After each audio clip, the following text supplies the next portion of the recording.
নমস্কার, vision plus নিউজে আপনাদের সকলকে স্বাগত।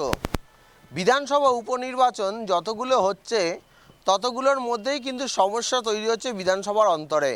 সেটা হলো রাজ্য বনাম রাজ্যপাল।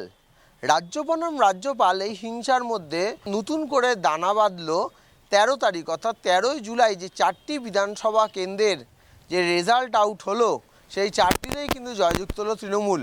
কিন্তু জোট খুলল না রাজ্যপালের শপথ গ্রহণের। রাজ্যপালের শপথ গ্রহণের জোট কি করে খুলবে তা কিন্তু সম্পূর্ণ বিবরণ দিল বিধানসভা থেকে অধ্যক্ষ বিমান বন্দ্যোপাধ্যায় এটাই জানিয়েছেন, যখন আজকে কৃষ্ণ কল্যাণী বাবু তিনি যখন তার সার্টিফিকেট দেখাতে গেছেন বিধানসভার মাননীয় স্পিকার শ্রী বিমান বন্দ্যোপাধ্যায় সাহেবকে, তিনি কিন্তু বলেছেন যে রাজ্যপালের অনুমতি যদি পাওয়া যায় তাহলে কিন্তু আজকে তারা কিন্তু শপথ গ্রহণ করাতে পারে। রাজ্যপালের অনুমতি যদি পায় তাহলে কিন্তু বিধানসভা অধিবেশনের প্রথম দিনই বিমানবাবু সেই শপথ গ্রহণ পাঠ করাবে। সেই রাজ্যপালের অনুমতি নেওয়ার জন্য তিনি কিন্তু আবেদন করেছে, কিন্তু রাজ্যপালের অনুমতি নিয়ে আমরা এর আগে প্রচুর জল্পনার সাক্ষী দেখেছি। টানা 1 মাস যাবৎ জিতে গিয়েও বিধানসভার ভিতরে ঢুকতে পারেনি দুজন বিধায়ক। সেই দুজন বিধায়ক কিন্তু শেষ পর্যন্ত ঠিক তার জেতার 1 মাস বাদে তারা কিন্তু শপথ বাক্য পাঠ করতে পেরেছিলেন। আবার সেই জল্পনার সাক্ষী কি হতে পারে পশ্চিমবঙ্গ বিধানসভায় কি রাজ্য বনাম রাজ্যপালের এই যে টানাপোড়েন এটা কি কন্টিনিউ চলবে, না মাঝখানে বন্ধ হবে? না তৃণমূলের অভিযোগ অনুযায়ী তৃণমূল বিধায়ক জিতলেই নাকি এই জল্পনা হচ্ছে। কোন দিকে যাচ্ছে এই জল্পনার ঢল এবং কি বলছেন বিমান বন্দ্যোপাধ্যায় বিধানসভা থেকে, শুনে নিন আপনারা। ব্যবস্থা না নেন তাহলে বিধানসভার অধিবেশনে প্রথম দিনই শপথ বাক্য পাঠ করে। It depends. চিঠির আগে রাজ্যপালের কাছে যাক, উনি কি রিপ্লাই করেন না দেখে আমি কিছু বলতে পারবো। স্যার, আপনি একবার বলেছিলেন যে বিধানসভা রাজভবন ছাড়া অসহায় নয়। ভাই, এটা তো সব জায়গায় হচ্ছে, ভারতবর্ষের সব রাজ্যে হচ্ছে, লোকসভাতে হচ্ছে। মিড টার্ম পড়ে যারা জয়লাভ করে আসবে তাদের শপথ বাক্য স্পিকার পাঠ করান। এটা ব্যতিক্রমী হওয়ার এখানে কোনো কারণ নেই।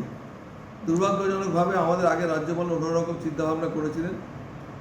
এবার উনি জানেন উনি কী করবেন না করবেন। পরিষদীয় মন্ত্রী যিনি রয়েছেন, পরিষদীয় দপ্তর থেকে যাবে ওনার কাছে চিঠি, সেটা উনি সিদ্ধান্ত নেবেন কী করবেন না করবেন।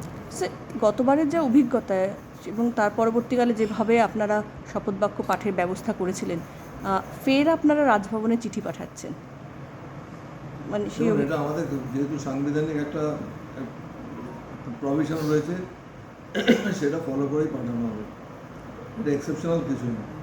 তো আমি আগেও বলেছি, এখনও বলছি যে রাজ্যপাল নিশ্চয়ই তিনি বিবেচনা করবেন। আগের বারেও তাকে আমাদের পরিষদীয় দল থেকে তাকে অনুরোধ করা হয়েছিল। আমার মনে হয় এবার হয়তো উনি অন্যরকম চিন্তাভাবনা করবেন।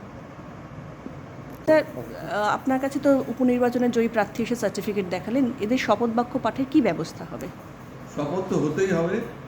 আমাদের পিএ ডিপার্টমেন্ট রাজ্যপালের সঙ্গে যোগাযোগ করছেন, তাদের এটা এদের কর্তব্য। এবং রাজ্যপালের কাছে উনি যেটা কনস্টিটিউশনাল কনভেনশন যেটা নিয়ে আগে এত বিতর্ক হয়েছিল সেটাকে ফলো করে যদি স্পিকারের কাছে দেন তাহলে আমরা তো শপথ পাঠ করে দিতে পারি। আর তা নাহলে আমাদের হাউস চললে পরে আমাদের হাউসেই প্রথম ফার্স্ট আইটেম ওথ, সেটা আমরা শপথ করি দেবো। আগের বারে আমরা যেতে পারবো। চিঠি দেওয়া হবে, সেখানে কি উনি যাতে শপথ বাক্য পাঠ করেন নাকি বিধানসভাতেই শপথ বাক্য পাঠের ব্যবস্থা করেন? আমি বলতে পারবো না, এটা পার্লামেন্টারি অ্যাফেয়ার্স ডিপার্টমেন্ট কী চিঠি পাঠাবেন তারাই জানেন। মানে স্যার, এবার যদি